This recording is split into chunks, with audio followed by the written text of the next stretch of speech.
Sintetizo. Ah, a tirania do relógio moderno. Parece que nem para os livros há mais vagar. Mas não temam. No Sintetizo, domamos o tempo e entregamos a essência. Prontos para esta façanha da concisão?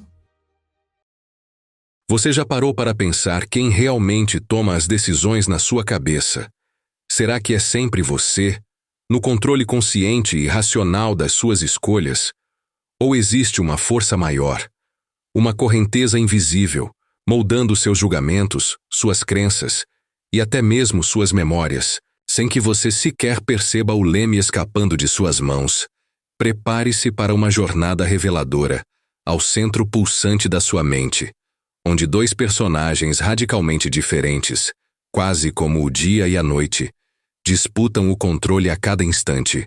Uma dança incessante que define não apenas quem você é, mas como você navega pelo mundo, revelando os mecanismos ocultos por trás de por que, tantas vezes, agimos de forma surpreendente, até mesmo para nós mesmos, muitas vezes contrariando nossa própria lógica. Mergulhe comigo nas profundezas do pensamento humano, uma expedição fascinante, guiada pelo olhar arguto do gênio Daniel Kahneman, laureado com o Prêmio Nobel de Economia por suas contribuições revolucionárias à psicologia do julgamento e da tomada de decisão, em sua obra-prima, Rápido e Devagar, Duas Formas de Pensar. Este não é apenas um livro, é um espelho polido que reflete as intrincadas engrenagens da nossa mente, desvendando com clareza impressionante como, e fundamentalmente por que, tomamos cada decisão, desde a escolha mais trivial do café da manhã, até aquelas que mudam irrevogavelmente o curso de nossas vidas. Prepare-se para uma descoberta que pode abalar suas certezas, a de que você não se conhece tão bem quanto imagina, e que o comando muitas vezes não está com quem você orgulhosamente pensa que está. Kahneman nos apresenta a dois protagonistas surpreendentes que habitam e competem dentro do nosso cérebro. Ele os chama de Sistema 1 e Sistema 2. O Sistema 1 é o nosso piloto automático, incrivelmente rápido, intuitivo, impulsionado pela emoção e surpreendentemente eficiente na vasta maioria das situações cotidianas. Ele opera com base em impressões fugazes, sentimentos viscerais e associações instantâneas formadas ao longo de uma vida inteira de experiências.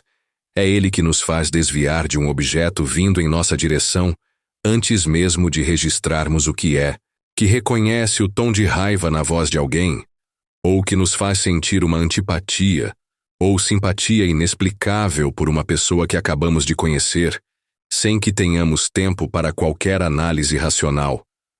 Ele é o herói anônimo das ações rápidas, o mestre dos atalhos mentais, ou heurísticas, sempre pronto para oferecer uma resposta imediata, quase mágica, sem esforço aparente, fluindo como água. Já o Sistema 2, em nítido contraste, é o pensador lento, metódico, deliberativo, lógico e profundamente analítico. Ele é a voz da razão, acionado quando precisamos resolver um problema complexo que exige concentração, como calcular o resultado de 17 vezes 24, preencher um formulário de imposto de renda ou aprender uma nova habilidade desafiadora, como dirigir. O Sistema 2 exige atenção focada, concentração sustentada e um considerável esforço consciente. Ele consome nossa energia mental. É o responsável por verificar as sugestões muitas vezes impulsivas e apressadas do Sistema 1, por questionar nossas primeiras impressões e por tomar decisões mais ponderadas e refletidas. No entanto, há um detalhe crucial, uma fraqueza inerente. O Sistema 2 é notavelmente preguiçoso. Ele prefere economizar seus recursos e delegar o máximo de tarefas possível ao ágil Sistema 1. E é precisamente nessa delegação, nessa passagem de bastão, que muitos dos nossos erros de julgamento, dos nossos vieses cognitivos, começam a florescer. Porque o Sistema 1, apesar de sua genialidade para o rápido e o familiar, é, lamentavelmente, propenso a vieses sistemáticos e a ilusões cognitivas persistentes.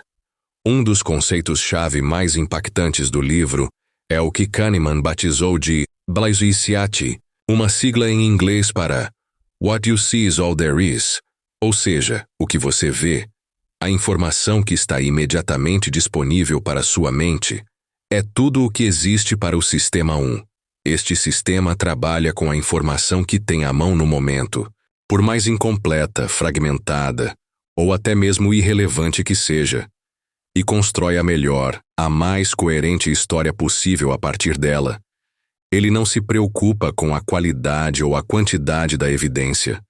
Ele simplesmente não considera o que não sabe, e essa confiança inabalável, essa certeza que brota de evidências limitadas, é uma fonte constante e perigosa de equívocos. Nós formamos opiniões fortes, certezas absolutas, e tomamos decisões importantes baseadas em fragmentos de informação, em narrativas simplificadas, profundamente convencidos de que temos o quadro completo, quando na verdade estamos olhando apenas para uma pequena peça do quebra-cabeça. Vamos explorar juntos algumas das armadilhas mais comuns e insidiosas criadas por essa dinâmica fascinante entre os dois sistemas. A primeira delas é a heurística da disponibilidade.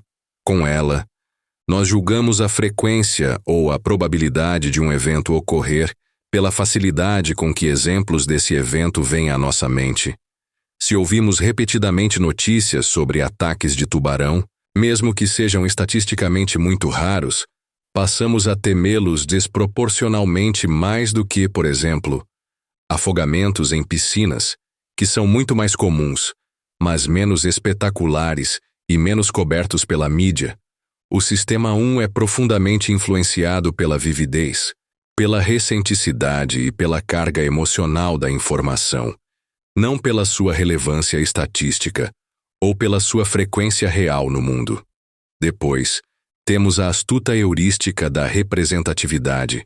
Com ela, tendemos a julgar algo ou alguém, a probabilidade de pertencer a uma determinada categoria, com base no quanto se parece com um estereótipo ou protótipo que já temos armazenado em nossa mente, frequentemente ignorando as taxas de base, ou seja, as estatísticas reais e as probabilidades prévias. Se alguém é descrito como tímido, meticuloso, apaixonado por livros e organizado, podemos rapidamente concluir que essa pessoa é um bibliotecário, mesmo que, estatisticamente, existam muito mais pessoas trabalhando como vendedores, por exemplo, e a probabilidade de ser um vendedor, mesmo com essa descrição, seja objetivamente maior. O Sistema 1 adora uma boa história, uma narrativa que se encaixe perfeitamente em seus modelos pré-existentes, mesmo que isso signifique atropelar a lógica e as probabilidades. Outro viés cognitivo extremamente poderoso e difícil de evitar é o da ancoragem. A primeira informação que recebemos sobre um determinado assunto, mesmo que seja completamente arbitrária ou irrelevante, tende a influenciar de forma significativa nossos julgamentos e estimativas subsequentes.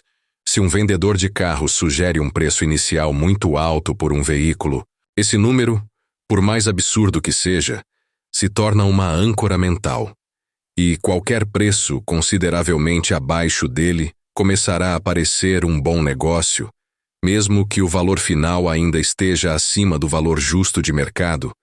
Nossas mentes se fixam nessas referências iniciais, como um navio à sua âncora, e temos uma imensa dificuldade em nos ajustar adequadamente para longe delas, mesmo quando o Sistema 2 tenta, com esforço, intervir e corrigir o rumo.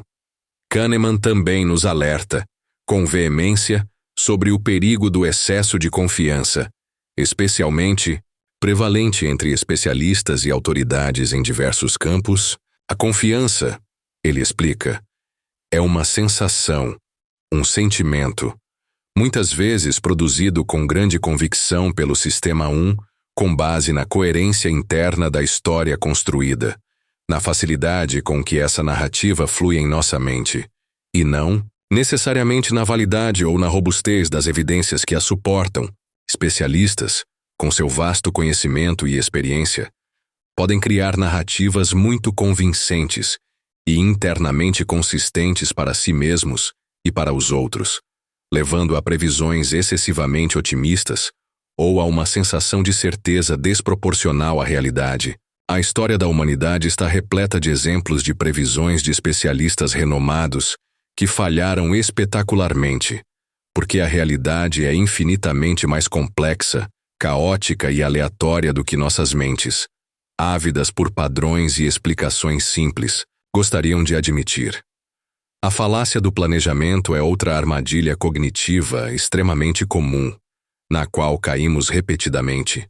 Somos cronicamente e quase comicamente otimistas sobre o tempo, os recursos e os esforços necessários para concluir tarefas, desde pequenos projetos pessoais, como escrever um relatório, até grandes empreendimentos de infraestrutura, como a construção de uma ponte. Subestimamos sistematicamente os obstáculos potenciais, os imprevistos e as dificuldades, ao mesmo tempo em que superestimamos nossas próprias capacidades e a facilidade com que o plano se desenrolará. Isso ocorre porque focamos excessivamente no nosso plano idealizado, o Bawiziati, em plena ação, e negligenciamos ou ignoramos as estatísticas de casos semelhantes do passado, que geralmente indicam prazos mais longos, custos maiores e mais percalços do que o previsto inicialmente. E o que dizer da poderosa e muitas vezes irracional aversão à perda? Psicologicamente, estudos demonstram consistentemente que a dor de uma perda é sentida com uma intensidade aproximadamente 2 vezes maior do que o prazer de um ganho equivalente. Perder R$100 nos afeta emocionalmente de forma muito mais negativa e duradoura do que ganhar R$100 nos alegra. Essa profunda assimetria entre o impacto do negativo e do positivo influencia profundamente nossas decisões financeiras, nossas escolhas de carreira e nossa tolerância ao risco em geral, tornando-nos excessivamente conservadores quando talvez deveríamos arriscar um pouco mais para alcançar um ganho significativo. E, paradoxalmente, levando-nos a correr riscos desesperados e muitas vezes insensatos para evitar uma perda que já parece certa.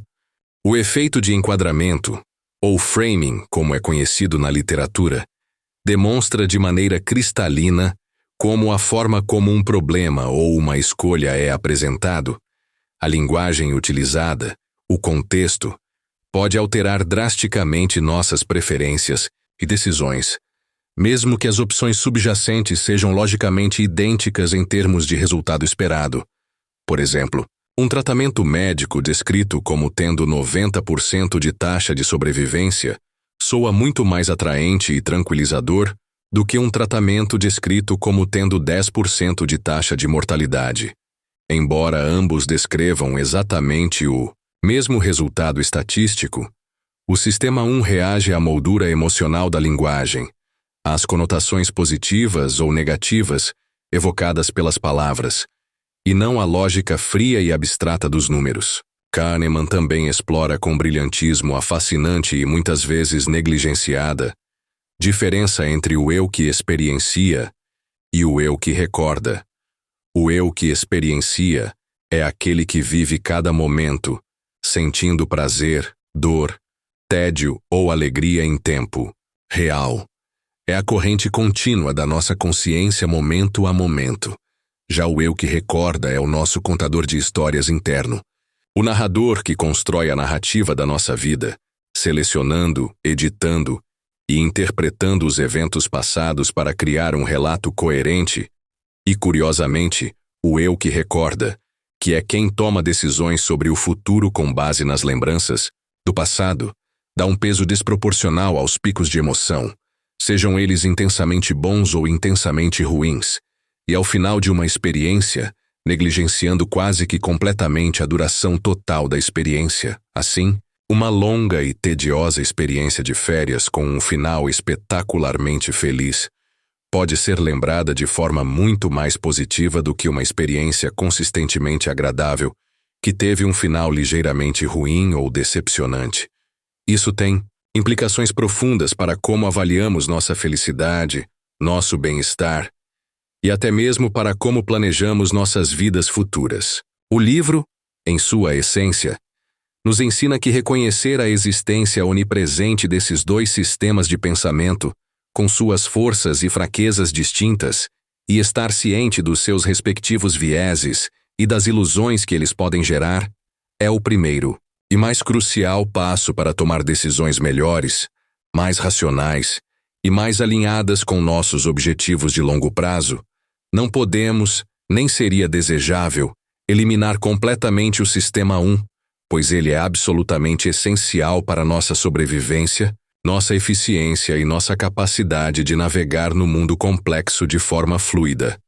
Mas podemos, com prática e disciplina, aprender a identificar situações de alto risco, aquelas em que ele provavelmente nos levará a erros de julgamentos significativos, e então, conscientemente, deliberadamente, acionar o esforçado, porém preguiçoso Sistema 2, podemos cultivar o hábito de questionar nossas intuições mais fortes, de buscar ativamente informações contrárias às nossas crenças, de considerar as taxas de base e as probabilidades estatísticas e de pensar de forma mais estatística e menos narrativa.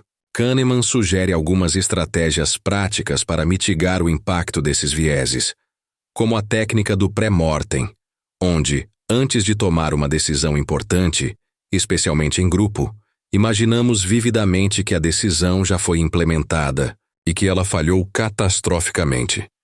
E então, cada um tenta identificar e listar as possíveis causas desse fracasso. Essa técnica ajuda a antecipar problemas potenciais, a superar o pensamento de grupo e a mitigar o otimismo excessivo tão característico da falácia do planejamento. Ele também enfatiza a surpreendente importância e eficácia de usar listas de verificação simples, algoritmos básicos e regras claras que muitas vezes superam o julgamento intuitivo de especialistas renomados, justamente por serem menos suscetíveis a vieses emocionais, a fadiga cognitiva e as ilusões de coerência do Sistema 1. Compreender as intrincadas peculiaridades do nosso próprio pensamento, com seus atalhos brilhantes e suas armadilhas traiçoeiras, nos torna não apenas tomadores de decisão mais eficazes, mas também mais humildes sobre a validade de nossas próprias certezas e, crucialmente, mais tolerantes e compreensivos com os erros e as aparentes irracionalidades dos outros. Afinal, todos nós, sem exceção, estamos sujeitos às mesmas ilusões cognitivas, navegando com o mesmo hardware mental. O livro não oferece soluções fáceis ou mágicas, mas nos equipa com um mapa valioso e o conhecimento necessário para navegar pelo complexo e muitas vezes traiçoeiro labirinto da mente humana com um pouco mais de sabedoria, discernimento e, espera-se, menos enganos e arrependimentos. Em resumo, Rápido e Devagar nos presenteia com uma exploração profunda e reveladora da fascinante interação entre o intuitivo, emocional e incrivelmente rápido Sistema 1 e o lógico, deliberativo, porém energeticamente custoso e preguiçoso, Sistema 2. Ao longo desta jornada, exploramos como essa dupla dinâmica, essa constante negociação interna, nos leva a utilizar atalhos mentais engenhosos, conhecidos como heurísticas, que, embora úteis na maioria das vezes, também nos expõem a uma série de erros sistemáticos de julgamento, os vieses cognitivos. Destrinchamos alguns dos mais importantes, como a ancoragem, a disponibilidade, a representatividade, o excesso de confiança, a falácia do planejamento e a aversão à perda. Compreendemos o poderoso princípio do Wu-Wei-Siat. O que você vê é tudo o que existe, e como ele molda nossa percepção da realidade. E refletimos sobre a curiosa distinção entre o eu que experiencia a vida momento a momento e o eu que recorda e narra essas experiências, O livro é, fundamentalmente, um convite poderoso e transformador à autoobservação, ao desenvolvimento do pensamento crítico e à busca por uma maior racionalidade em nossas vidas. Se esta exploração sobre as engrenagens surpreendentes da nossa mente e as formas como elas podem tanto nos ajudar quanto nos enganar, despertou sua curiosidade e seu desejo de entender melhor a si mesmo e ao mundo, não deixe de curtir este conteúdo, compartilhar com seus amigos, colegas e familiares, e se inscrever para receber mais reflexões e análises como esta. O link para adquirir o livro Rápido e Devagar, 2 Formas de Pensar, do genial Daniel Kahneman, uma leitura que eu garanto que mudará sua forma de ver o mundo, está disponível na descrição e também no primeiro comentário fixado. Mergulhe de cabeça nesta obra transformadora e comece hoje mesmo a aprimorar suas habilidades de decisão. Ora, vejam só, a essência de horas de leitura, entregue em um piscar de olhos. Uma eficiência quase escandalosa, devo dizer. Se esta audácia moderna lhe poupou tempo precioso, clique no gostei e inscreva-se para mais resumos. Até breve.